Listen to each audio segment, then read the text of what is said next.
Hello दोस्तों, आप सबका स्वागत है आप सबकी अपनी स्वीटी की सिंपल रसोई में। तो स्वीटी की सिंपल रसोई में आज मैं बनाने वाली हूँ गया की फेमस मिठाई यानी मावा अनरसा। तो चलिए हम देख लेते हैं कि मावा अनरसा बनाने के लिए हमें किन किन चीज़ों की आवश्यकता होगी। आइए। तो दोस्तों, गोवा की फेमस मिठाई यानी मावा अनरसा बनाने के लिए हमें जिन जिन चीज़ों की आवश्यकता है वे हैं चावल का आटा, ये तकरीबन 200 ग्राम के करीब है। और यहाँ आप चाहे तो चावल फुलाकर भी बना सकते हैं, पर ये झटपट से मैं काफ़ी जल्दी बनेगी, इसलिए आप चावल का आटा का प्रयोग करिएगा। ना धोना, ना सुखाना, ना पीसने का झंझट। चावल के आटे से भी बिल्कुल परफेक्ट मार्केट की तरह आपकी अनरसा बनेगी। और यहाँ पर हमने मावा अनरसा बनाया है, इसलिए हमने यहाँ पर खोए ले रखे हैं। ये देखिए, तो ये 100 ग्राम के करीब खोया है। और हमने हाफ कटोरी के करीब चीनी ले रखी है, जिसे हमने बारीक पीस लिया है। और यहाँ अनरसे का रूप देने के लिए यानी अनरसे के ऊपर सफ़ेद तिल चिपके रहते हैं, तो उसके लिए हमने 4 से 5 चम्मच के लिए सफ़ेद तिल लिए, जिसे तवे पर, गर्म तवे पर हल्का सा हमने रोस्ट कर लिया है 1 से 2 मिनट के लिए। बहुत ज़्यादा भूननी नहीं है, बस गर्म तवे पर डाल के 1-2 बार इस तरह से चला लीजिए तो आपकी इसका कच्चापन हल्का चला जाएगा। और यहाँ पर हमने नारियल के बुरादे लिए हैं थोड़ी से फ्लेवर के लिए। और हाँ, चीनी में मैंने इलायची को 2-3 इलायची पीसकर इस पाउडर में पीस लिए, जिससे कि इलायची की फ्लेवर आए। और यदि आपके पास इलायची ना हो तो आप वेनिला एसेंस का भी प्रयोग कर सकते हैं, उससे भी बिल्कुल मार्केट की तरह लगेगी। पर मैंने यहाँ इलायची और वेनिला एसेंस दोनों का मैं उपयोग करूँगी। 1-2 ड्रॉप मैं वेनिला एसेंस की भी डालूँगी, क्योंकि बिल्कुल मुझे मार्केट की तरह बनाना है जिसमें खुशबू आए। तो चलिए पहले मैं इसकी चाशनी बना लेती हूँ। आइए। तो ये देखिए दोस्तों, अनरसे बनाने के लिए सबसे पहले मैंने यहाँ पर चाशनी बनने के लिए चढ़ा दी है, यानी कि हाफ कटोरी पानी में हाफ कटोरी चीनी को अच्छे से हमने घोल लिया है और इसे हमने गैस पर चढ़ा दिया है।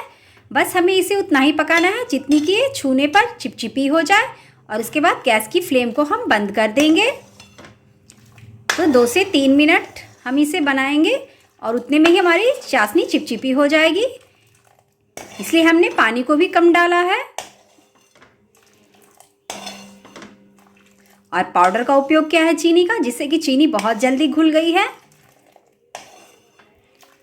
तो आपको चीनी की चाशनी यानी कि बिल्कुल तार-वार की नहीं बनानी है, बस ऐसे छूने पर आपको चिपचिपी सी महसूस हो तो समझिए कि आपकी चाशनी रेडी हो गई है। तो ये देखिए दोस्तों, 2 से 3 मिनट के करीब हो चुके हैं और ये चाशनी काफ़ी अच्छे से बन चुकी है। ये देखिए, छूने पर चिपचिपाहट महसूस हो रही है। यहाँ पर मैं गैस की फ्लेम को बंद कर दूँगी और इसे उतार लेती हूँ नीचे। ये देखिए दोस्तों, हमने चाशनी को गैस से नीचे उतार लिया है और यहीं पर इसी गरम गरम चाशनी में ही थोड़ी थोड़ी करके हमें इस चावल के आटे को मिलाते जाना है। इस तरह से एक बार में नहीं मिलाएंगे, नहीं तो इसमें गांठें पड़ जाएंगी। इसी तरह से हम सारे चावल के आटे को मिला लेंगे और यहीं पर 1 से 2 ड्रॉप के करीब हम इसमें वेनिला एसेंस 1 से 2 ड्रॉप बस डालने हैं, बहुत ज़्यादा नहीं डालिएगा। बस इसमें खुशबू के लिए हमें डालनी है, जिससे कि ये बिल्कुल मार्केट में जैसे मिलती है वैसे इसकी फ्लेवर आएगी। तो इसी तरह से हम सारे आटे को इसी चाशनी में एक बार में नहीं मिलाएंगे, धीरे धीरे करके मिलाएंगे।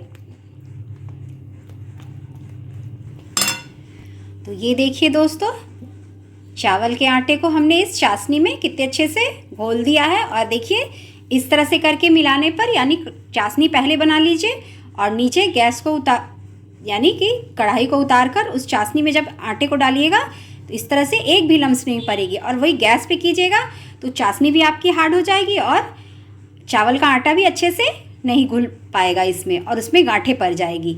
और इस तरह से करने से एक भी लम्स नहीं पड़ते हैं। ये देखिए, तो अब ये थोड़ी गाढ़ी है, क्योंकि इसे अभी हमें, यानी चावल तो हमारी कच्ची है, चाशनी तो हमारी बनी हुई है, पर चावल कच्ची है, इसलिए इसे हमें फिर से 2 से 3 मिनट में ही हमारी चावल अच्छे से भुन जाएगी। तो इसे हम गैस पे चढ़ा लेते हैं। और यहीं पर इसमें मैं, ये देखिए, मैं यहाँ पहले गैस पे चढ़ा लेती हूँ इसे। ये देखिए दोस्तों, चावल को मैंने गैस पर चढ़ा लिया है और यहीं पर मैं अब, क्योंकि ये काफ़ी गाढ़ी है और हमें चावल को भी पकाना है, तो बस हाफ कटोरी से भी कम पानी को हम इसमें डालेंगे और 2 से 3 मिनट में ही एक गाढ़ी सी घोल बनकर तैयार हो जाएगी। और ऐसा करने से क्या होगा कि हमारी चीनी जो चाशनी बनी हुई है वो भी बहुत ज़्यादा यानी ताड़ वाली नहीं बन जाएगी। नहीं तो क्या होगा कि अगर ज़्यादा चीनी गाढ़ी हो जाएगी तो हमारे जो अनरसा जो हैं वो बहुत ही हार्ड बनेंगे। और इस तरह से करने से आपके अनरसा के गोले जो हैं बहुत ही सॉफ्ट बने। देखिए दोस्तों, अभी 1 से 1.5 मिनट ही हुए कि देखिए कितने अच्छे से पानी सूख गई है। यहीं पर मैं गैस की फ्लेम को बंद कर दूंगी और इसे एक दूसरे कंटेनर में ट्रांसफ़र करके रात भर के लिए इसे मैं अच्छे से सेट होने के लिए छोड़ दूंगी। क्योंकि अभी इसे नहीं बनाएंगे, इसे हमें एक रात के लिए छोड़ना पड़ता है, तब हमारी शक्कर यानी कि जो अनरसा के गोले होते हैं बहुत ही अच्छे बनते हैं। तो इसे अभी हमें कुछ भी नहीं करना है। जब ये ठंडी हो जाएगी तो इसे हम, और हाँ ये ध्यान रखिएगा फ्रिज में नहीं रखिएगा इसे ठंडा करने के लिए, इसे बाहर ही अलग से टिफ़िन या किसी चीज़ में बंद करके अच्छे से ढककर रात भर के लिए छोड़ दीजिएगा। यानी 24 घंटे तो आपको इसे रखना ही पड़ेगा इस तरह से। फिर इसे हम अनरसे का शेप देंगे। तो चलिए इसे हम अभी ठंडा होने देते हैं। जब ठंडा हो जाएगी तो इसे ट्रांसफ़र करके इसे हम रात भर के लिए ढक कर रख देंगे। फिर मैं आपको दिखाऊंगी बनाकर। तो ये देखिए दोस्तों, रात भर इस चावल और चीनी वाले आटे को मैंने रात भर ढक कर रख दिया था। अब ये काफ़ी अच्छे से सेट हो गई है। तो चलिए अब इसे हम अनरसा का शेप देना शुरू करते हैं। तो इस तरह इस डो में से हम थोड़ी थोड़ी छोटे से बॉल के बराबर, आप अपने अकॉर्डिंग देख लीजिएगा, बड़ी छोटी जैसी बनाना चाहे। और इसे बनाने के लिए थोड़ी सी रिफाइन या घी जो भी हो हाथ पर इस तरह से लगा लीजिएगा, जिससे ये आटा आपकी चिपकेगी नहीं। और इस तरह से हाथों पर एक चिकनी सी, ये देखिए इस तरह से बनाकर, और इसे हल्के हाथों से हम इस तरह से पुश करेंगे और एक कटोरी जैसा शेप बना लेंगे इस तरह से। क्योंकि इसमें हमें फीलिंग भरनी है, क्योंकि हम मावा अनरसा बना रहे हैं इसलिए हमें इसमें फीलिंग भरनी होगी। तो ये देखिए, ये जो हमने मावा और नारियल के बुरादे ले रखे थे इसे हम एक साथ मिक्स कर देंगे इस तरह से। ये देखिए, इन दोनों को आप चाहे तो सिर्फ मावा से भी बना सकते हैं, पर आप नारियल की फ्लेवर दीजिएगा तो और भी टेस्टी लगेगी। अगर आप नहीं पसंद करते हैं तो इसे स्किप कर दीजिएगा, नहीं नारियल के बुरादे को स्किप कर दीजिएगा। अब इस तरह से इसके बीच में हमें थोड़ी सी मावा को इस तरह से, देखिए इसे हम फील करेंगे और इसे अच्छे से दबाते हुए इसे हम अब चारों ओर से इस तरह से, ये देखिए इस तरह से हम इसे बंद कर लेंगे पूरे अच्छे से। और फिर इसे हम बहुत ही हल्के हाथों से इस तरह से, फिर से हम थोड़ी सी रिफाइन ऑयल लगा लेंगे, जिससे कि ये काफ़ी चिकनी बनेगी, कहीं से फटेगी नहीं। आप चाहे तो पानी लगा के भी बना सकते हैं, पर उससे वो काफ़ी ज़्यादा गीली हो जाएगी, इसलिए रिफाइन ऑयल लगाइएगा बिल्कुल हल्की नाम मात्र के लिए। अब इसे हम, ये जो हमने वाइट तिल ले रखी थी इस पे इसे हमें इस तरह से चारों ओर, हम इसे इस तरह से, ये देखिए चारों ओर हमने तिल को लगा दिया और इसे बहुत ही हल्के हाथों से हल्का सा, मात्र हल्का सा दबाएंगे। और इसे अब हम गरम तेल में फ्राई करेंगे। ध्यान रखिएगा इसे बनाते जाना है और फ्राई करते जाना है, क्योंकि यदि आप इसे रखिएगा तो हो सके तो आपकी ये चावल फैल भी सकती है। तो इसीलिए इसे हम रखेंगे नहीं, इसे हम तुरंत ही बनाते जाएंगे एक एक करके और इसे फ्राई करते जाएंगे। तो चलिए, मैंने गैस पर ऑलरेडी तेल गर्म होने के लिए चढ़ा दिया है, आइए। तो ये देखिए दोस्तों, गैस पर मैंने कढ़ाई को तेल डालकर, रिफाइन ऑयल, आप चाहे तो घी में भी बना सकते हैं, रिफाइन ऑयल डालकर हमने चढ़ा दिया और इस पे इस तरह की हमने जाली रख दी। आप बिना जाली के भी बना सकते हैं, पर जाली रखने से क्या होगा, जो इसके ऊपर हमने तिल चिपकाई है वो फ्राई करने में तेल में इधर उधर बिखरेगी नहीं।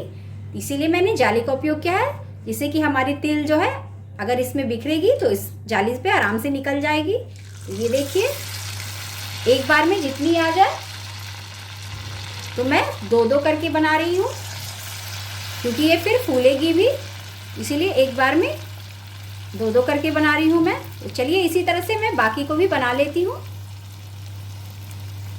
और इसे उलट पुलट करते हुए दोनों साइड से हमें गोल्डन ब्राउन सेक लेनी है। ये देखिए, और देखिए जो तिल हमारी निकल रही है वो जाली में ही है, वो तेल में नहीं बिखर रही है। तो इसी तरह से मैं बाकी को भी बना कर फ्राई कर लेती हूँ। तो ये देखिए दोस्तों, कितने अच्छे से गोल्डन ब्राउन हो चुकी है और कितनी फूली फूली हुई है। और देखिए इसमें जगह जगह पर क्रैक भी आ गए हैं। तो इससे ये साबित होता है कि आपके अनरसे यानी मावा अनरसा बहुत ही ऊपर से क्रिस्पी और अंदर से काफ़ी सॉफ्ट से बने हैं। चलिए, और हाँ ध्यान रखिएगा, गैस की फ्लेम को बिल्कुल लो पे ही रखना है, हाई पे नहीं। थोड़ी समय लगेगी बनाने में, लेकिन आपकी जो अगर आप हाई फ्लेम पे बनाएंगे तो आप ऊपर ऊपर तो पक जाएगी और अंदर अच्छे से नहीं पक पाएगी, कच्ची रह जाएगी और फूलेगी भी नहीं। तो इसीलिए आप बिल्कुल लो फ्लेम पे ही बनाइएगा, थोड़ा समय देकर। टाइम लगती है इसे बनाने में, यानी एक को तलने में अगर आपकी बड़ी कढ़ाई है तो एक बार में आप 6-7 को भी तल सकते हैं, पर मेरी छोटी सी है इसलिए मैं एक बार में 2-2 3-3 करके कर रही हूँ। और दूसरी मैं इस पर जाली का उपयोग कर रही हूँ ताकि मेरी तिल जो है ना फैले। और ये देखिए कितने अच्छे से तिल छन्ने पे ही रह जा रही है। और हमारी अनरसा जो है, मावा अनरसा भी है, काफ़ी अच्छे से फूल गई है। तो चलिए इसे यहीं पर हम निकाल लेते हैं। इसी तरह से मैं सभी को निकाल लूँगी, फिर मैं आपको दिखाती हूँ।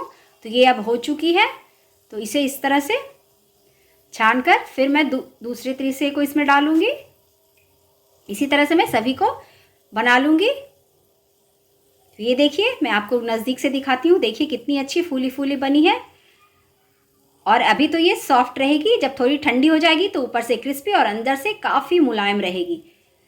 तो चलिए मैं बाकी को भी तलकर आपको दिखाती हूँ। तो ये देखिए दोस्तों, बनकर रेडी है हमारी गया की फेमस मिठाई मावा अनरसा। तो दोस्तों, और ध्यान रखिएगा, गैस की फ्लेम को बिल्कुल लो पर करके, यानी मीडियम पे आपको गर्म कर देनी है उसे अच्छी सी, फिर लो करके जब बिल्कुल मीडियम लो कर दीजिएगा तभी उसे फ्राई कीजिएगा इन अनरसों को, वरना ऊपर ऊपर तो लाल हो जाएंगे, अंदर से कच्चे रह जाएंगे। इस चीज़ का बहुत ही ध्यान रखिएगा।